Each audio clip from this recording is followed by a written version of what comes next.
Dhanik Bharat Educational Institutions, Inter, IIT, JEE, NEET, admission opened. మీ అందరికీ బరువు కాకుండా అప్లికేషన్లు పెట్టుకోవడం కోసం దానికోసం ఛార్జీల కోసం నేను 3000 ఇస్తాను మీ అన్నలాగా మీ పెద్దన్నలాగా అని మాట్లాడారు బాబు గారు. మీరు ముఖ్యమంత్రిగా 2.5 years అవుతా ఉంది, ఒక్క పైసా ఇచ్చిన దాఖలా లేదు, ఆ మాట మాట్లాడే దాఖలా లేదు మీ దగ్గర. తక్షణం ఒక్కొక్కరికి 3000 చొప్పున 2.5 సంవత్సరాలకి 75,000 రూపాయలు మీరు బాకీ పడ్డారు. ఇవ్వకపోవడం కాదు, మీరు నిరుద్యోగ యువతి యువకులకి బాకీ పడ్డారు. ఆ బాకీ తీర్చాలి.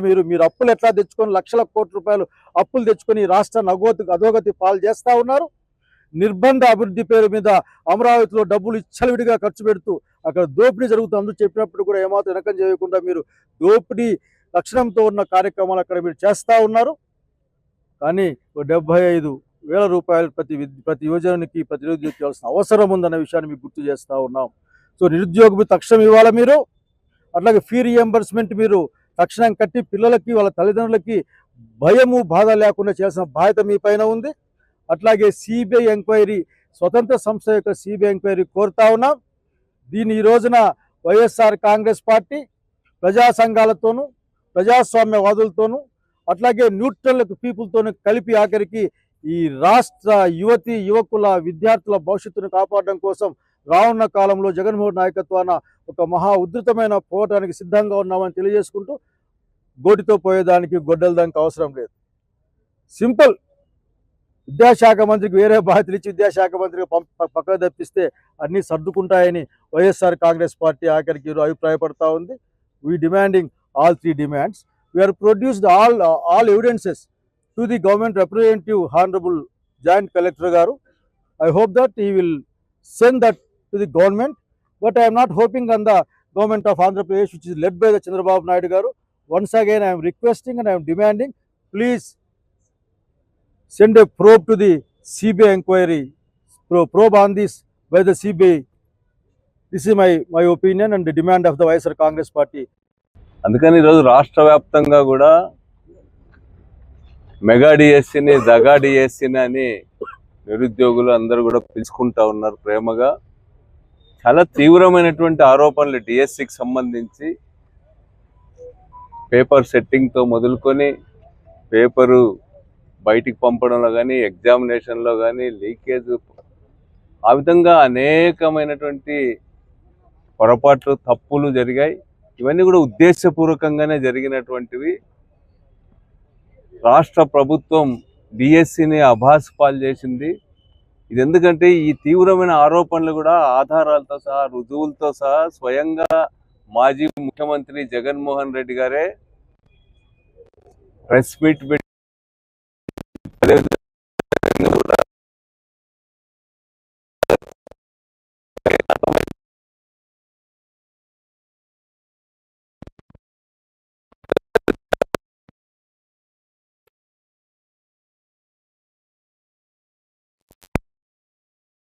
ఎత్తున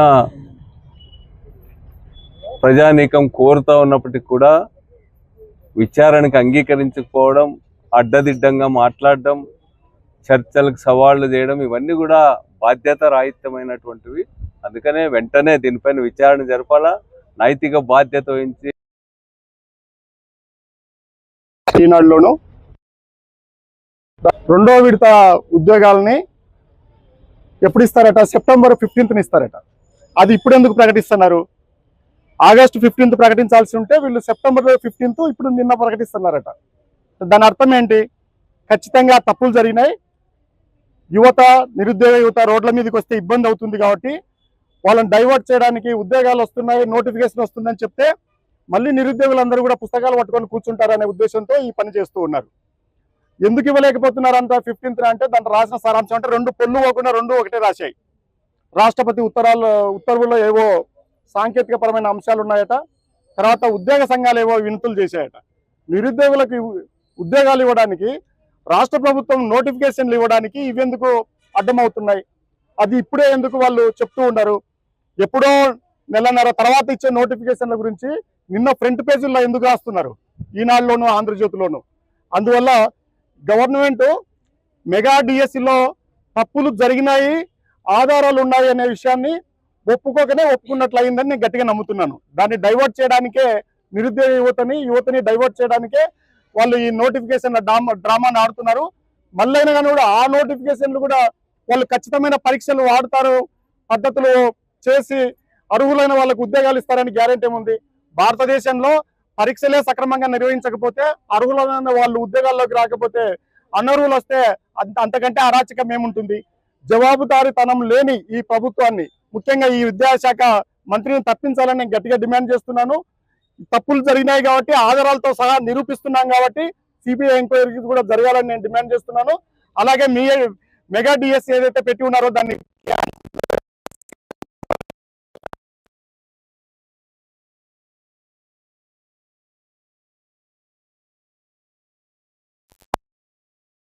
నిన్న అన్ని మీ సేవా సెంటర్ల దగ్గర కూడా, కామన్ సర్వీస్ సెంటర్ల దగ్గర చూసి ఉంటారు. ఎక్కడ కూడా రైతులు చాలా ఇబ్బంది పడుతున్నారు. నేను కళ్యాణ దుర్గంలో కూడా ఉన్నాను. నిన్న పవర్ కూడా లేదు, రాత్రి వరకు కూర్చున్నా కానీ కూడా ఇంకా ప్రీమియం కట్టించుకోవడానికి చాలా ఇబ్బందులు ఉన్నాయి. అందువల్ల ఎక్స్టెన్షన్ కోసం రాష్ట్ర ప్రభుత్వం ప్రయత్నం చేయాలని కూడా నేను గట్టిగా కోరుతున్నాను. మా ప్రభుత్వం అయితే జగనన్న ఈ రైతులకు ఇబ్బంది లేకుండా నేరుగా ప్రీమియం కట్టిన సందర్భాన్ని కూడా నేను గుర్తు చేస్తున్నాను.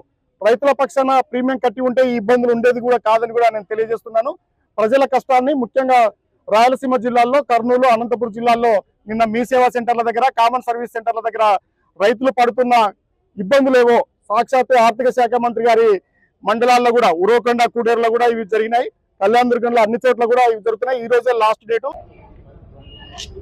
అదేవిధంగా స్పోర్ట్స్ కోటా కింద ఇచ్చిన జీవోల విషయంలోనూ పారదర్శకత లేకుండా తప్పు జరిగిందనే విషయం పైన వైఎస్ఆర్సీపీ ఇచ్చిన ఆధారాలు, దానికి ప్రత్యేకమైన ప్రూఫ్ ఈరోజు అవసరం లేదు. ఎందుకంటే ఈరోజు నవీన్ అనే అతనికి జోన్ 2లో ఎవరైతే అవుట్ సోర్సింగ్ ఇచ్చారో అతనికి ఉద్యోగం ఇచ్చిన తర్వాత, అతనికి ర్యాంక్ వచ్చిన తర్వాత అతనికి మీరు ఇవ్వలేదంటే అప్పటికే అర్థం ఏమంటే, అక్కడ మీరు తర్వాత లెటర్ పంపిన అర్థం ఏమంటే దానికి క్లియర్గా మీరు పెట్టిన విధానంలోనే తప్పు ఉంది అనేదానికి ఇది ఒక ఉదాహరణ. అదేవిధంగా డిఎస్సిలో స్పోర్ట్స్ కోటా కింద నేషనల్ లెవెల్లో ఉండే వాళ్ళకి కాకుండా లోకల్గా ఇంటర్ కాలేజీలో వీటిల్లో వచ్చిన వాళ్ళకందరికీ కూడా మీరు ఉద్యోగాలు ఇచ్చినారంటే ఇదే పూర్తిగా మీకందరికీ ప్రూఫ్ అని చెప్పి మనవి చేసుకుంటున్నా. ఇంకొకటి ఏమంటే, మీరు పదే పదే విద్యామంత్రి గారు చెప్పడం జరిగింది, నిరుద్యోగ భృతి కింద 3,000 రూపాయలు ప్రతి ఒక్కరికి ఇస్తామని చెప్పి. అది ఎవరికి ఇవ్వలేదనే విషయం కూడా తెలిసింది. మీ అందరికీ బరువు కాకుండా అప్లికేషన్లు పెట్టుకోవడం కోసం, దానికోసం ఛార్జీల కోసం నేను 3,000 ఇస్తాను మీ అన్నలాగా, మీ పెద్దన్నలాగా అని మాట్లాడారు బాబు గారు. మీరు ముఖ్యమంత్రిగా 2.5 years అవుతా ఉంది, ఒక్క పైసా ఇచ్చిన దాఖలా లేదు, ఆ మాట మాట్లాడే దాఖలా లేదు మీ దగ్గర. తక్షణం ఒక్కొక్కరికి 3,000 చొప్పున 2.5 సంవత్సరాలకి 75,000 రూపాయలు మీరు బాకీ పడ్డారు. ఇవ్వకపోవడం కాదు, మీరు నిరుద్యోగ యువకులకి బాకీ పడ్డారు. ఆ బాకీ తీర్చాలి. మీరు అప్పులు ఎట్లా తెచ్చుకొని లక్షల కోట్ల రూపాయలు అప్పులు తెచ్చుకొని రాష్ట్ర అధోగతి పాలు చేస్తూ ఉన్నారు. నిర్బంధ అభివృద్ధి పేరు మీద అమరావతిలో డబ్బులు ఇచ్చలవిడిగా ఖర్చు పెడుతూ అక్కడ దోపిడీ జరుగుతుంది చెప్పినప్పుడు కూడా ఏమాత్రం వెనకం చేయకుండా మీరు దోపిడీ లక్షణంతో ఉన్న కార్యక్రమాలు అక్కడ మీరు చేస్తూ ఉన్నారు. కానీ 75,000 రూపాయలు ప్రతి యువజనునికి, ప్రతి నిరుద్యోగికి ఇవ్వాల్సిన అవసరం ఉందన్న విషయాన్ని మీకు గుర్తు చేస్తూ ఉన్నాం. సో నిరుద్యోగ తక్షణం ఇవ్వాలి మీరు. అట్లాగే ఫీ రియంబర్స్మెంట్ మీరు తక్షణం కట్టి పిల్లలకి, వాళ్ళ తల్లిదండ్రులకి భయము బాధ లేకుండా చేయాల్సిన బాధ్యత మీ పైన ఉంది. అట్లాగే సిబిఐ ఎంక్వైరీ, స్వతంత్ర సంస్థ యొక్క సిబిఐ ఎంక్వైరీ కోరుతా ఉన్నాం.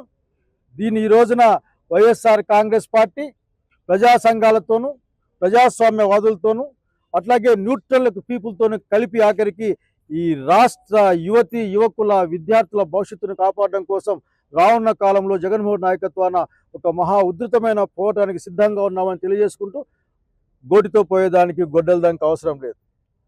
సింపుల్. విద్యాశాఖ మంత్రికి వేరే బాధ్యతలు ఇచ్చి విద్యాశాఖ మంత్రికి పక్కకు తప్పిస్తే అన్నీ సర్దుకుంటాయని వైఎస్ఆర్ కాంగ్రెస్ పార్టీ ఆఖరికి అభిప్రాయపడతా ఉంది. We demanding all 3 demands. We are produced all evidences to the government representative, Honorable Joint Collector Garu.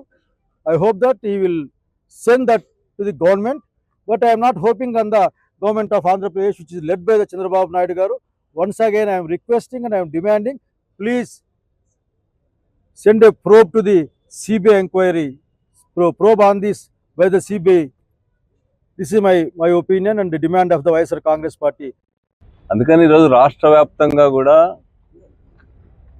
Mega డిఎస్సిని దగా డిఎస్సిని అని నిరుద్యోగులు అందరూ కూడా పిలుచుకుంటా ఉన్నారు ప్రేమగా. చాలా తీవ్రమైనటువంటి ఆరోపణలు డిఎస్సికి సంబంధించి పేపర్ సెట్టింగ్తో మొదలుకొని పేపరు బయటికి పంపడంలో కానీ ఎగ్జామినేషన్లో కానీ లీకేజ్, ఆ విధంగా అనేకమైనటువంటి పొరపాట్లు తప్పులు జరిగాయి. ఇవన్నీ కూడా ఉద్దేశపూర్వకంగానే జరిగినటువంటివి. రాష్ట్ర ప్రభుత్వం డిఎస్సిని అభాస్పాలు చేసింది. ఇది ఎందుకంటే ఈ తీవ్రమైన ఆరోపణలు కూడా ఆధారాలతో సహా రుజువులతో సహా స్వయంగా మాజీ ముఖ్యమంత్రి జగన్మోహన్ రెడ్డి గారే ప్రెస్ మీట్ పెట్టి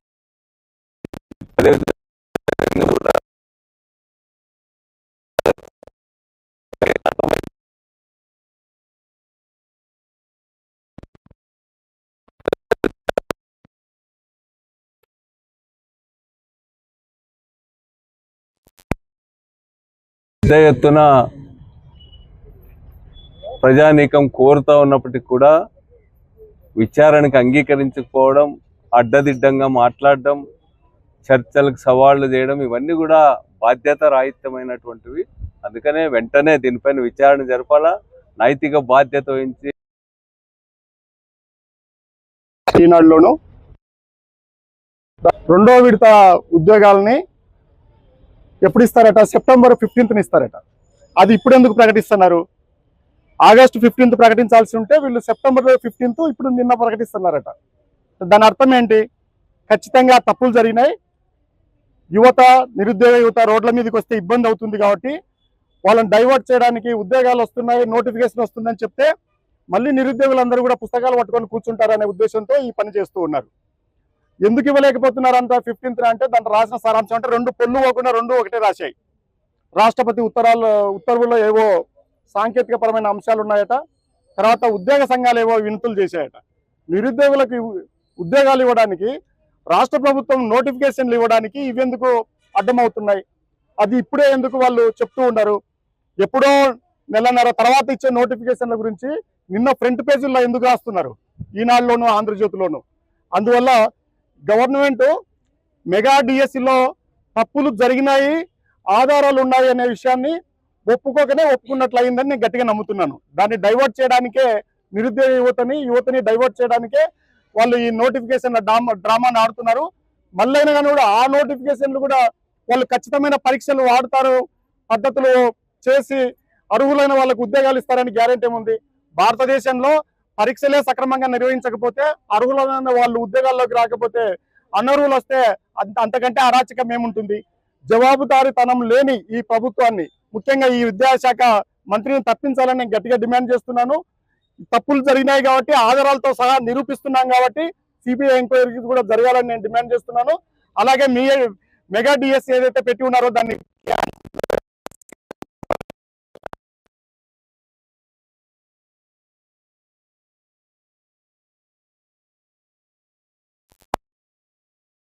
నిన్న అన్ని మీ సేవా సెంటర్ల దగ్గర కూడా, కామన్ సర్వీస్ సెంటర్ల దగ్గర చూసి ఉంటారు. ఎక్కడ కూడా రైతులు చాలా ఇబ్బంది పడుతున్నారు. నేను కళ్యాణ దుర్గంలో కూడా ఉన్నాను. నిన్న పవర్ కూడా లేదు. రాత్రి వరకు కూర్చున్నా కానీ కూడా ఇంకా ప్రీమియం కట్టించుకోవడానికి చాలా ఇబ్బందులు ఉన్నాయి. అందువల్ల ఎక్స్టెన్షన్ కోసం రాష్ట్ర ప్రభుత్వం ప్రయత్నం చేయాలని కూడా నేను గట్టిగా కోరుతున్నాను. మా ప్రభుత్వం అయితే జగనన్న ఈ రైతులకు ఇబ్బంది లేకుండా నేరుగా ప్రీమియం కట్టిన సందర్భాన్ని కూడా నేను గుర్తు చేస్తున్నాను. రైతుల పక్షాన ప్రీమియం కట్టి ఉంటే ఈ ఇబ్బందులు ఉండేది కూడా కాదని కూడా నేను తెలియజేస్తున్నాను. ప్రజల కష్టాన్ని ముఖ్యంగా రాయలసీమ జిల్లాల్లో, కర్నూలు, అనంతపురం జిల్లాల్లో నిన్న మీ సేవా సెంటర్ల దగ్గర, కామన్ సర్వీస్ సెంటర్ల దగ్గర రైతులు పడుతున్న ఇబ్బందులేవో సాక్షాత్ ఆర్థిక శాఖ మంత్రి గారి మండలాల్లో కూడా, ఉరవకొండ, కూడేరులో కూడా ఇవి జరిగినాయి. కళ్యాణ దుర్గంలో అన్ని చోట్ల కూడా ఇవి జరుగుతున్నాయి. ఈ రోజే లాస్ట్ డేటు. అదేవిధంగా స్పోర్ట్స్ కోటా కింద ఇచ్చిన జీవోల విషయంలోనూ పారదర్శకత లేకుండా తప్పు జరిగిందనే విషయం పైన వైఎస్ఆర్సీపీ ఇచ్చిన ఆధారాలు, దానికి ప్రత్యేకమైన ప్రూఫ్ ఈరోజు అవసరం లేదు. ఎందుకంటే ఈరోజు నవీన్ అనే అతనికి జోన్ 2లో ఎవరైతే అవుట్ సోర్సింగ్ ఇచ్చారో అతనికి ఉద్యోగం ఇచ్చిన తర్వాత, అతనికి ర్యాంక్ వచ్చిన తర్వాత అతనికి మీరు ఇవ్వలేదంటే అప్పటికే అర్థం ఏమంటే, అక్కడ మీరు తర్వాత లెటర్ పంపిన అర్థం ఏమంటే దానికి క్లియర్గా మీరు పెట్టిన విధానంలోనే తప్పు ఉంది అనేదానికి ఇది ఒక ఉదాహరణ. అదేవిధంగా డిఎస్సిలో స్పోర్ట్స్ కోటా కింద నేషనల్ లెవెల్లో ఉండే వాళ్ళకి కాకుండా లోకల్గా ఇంటర్ కాలేజీలో వీటిల్లో వచ్చిన వాళ్ళకందరికీ కూడా మీరు ఉద్యోగాలు ఇచ్చినారంటే ఇదే పూర్తిగా మీకందరికీ ప్రూఫ్ అని చెప్పి మనవి చేసుకుంటున్నా. ఇంకొకటి ఏమంటే మీరు పదే పదే విద్యామంత్రి గారు చెప్పడం జరిగింది, నిరుద్యోగ భృతి కింద 3,000 రూపాయలు ప్రతి ఒక్కరికి ఇస్తామని చెప్పి. అది ఎవరికి వెళ్ళలేని విషయం కూడా తెలిసిన విషయం. ఈ విధంగా అనేక సంవత్సరాలు కష్టపడి చదివిన విద్యార్థులు ఉద్యోగాల కోసం పెట్టుకున్న వాళ్ళకందరికీ కూడా ఈరోజు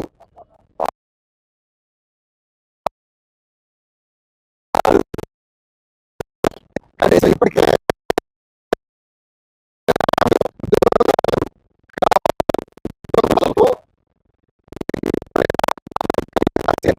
విజ్ఞప్తి చేస్తున్నాం.